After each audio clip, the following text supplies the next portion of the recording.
Oke guys, ini pesan sudah datang, gergaji triplek merek Motin.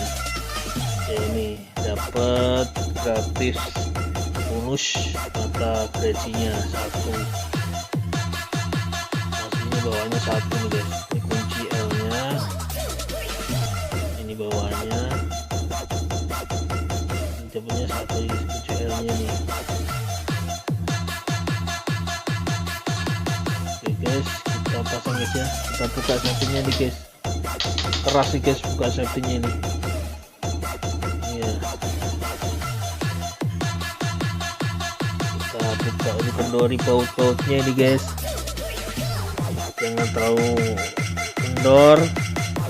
Nah nanti kita balik ya, pasti dibalik gini baru kita pasang, masukkan agak diangkat dikit nanti tuh guys ya, baru dikencangin sama tangan dulu. Nanti kalau sudah keras baru pakai kunci L nya. Ini kalau ngencangi harus kencang guys, nggak lepas nanti mata gergajinya ini.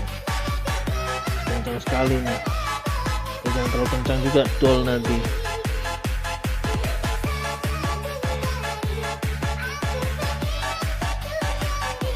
Kita kencangi, kita pasang lagi safety-nya ini. Nah, kita pasang lagi, baru kita agak keras nih guys.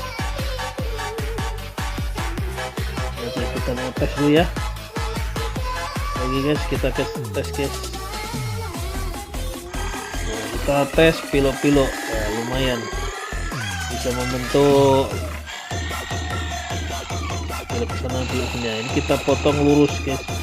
Oh lumayan tajam guys, ini ukuran berapa mili nih, ini papan ini kepotong guys. Oke guys, terima kasih, assalamualaikum.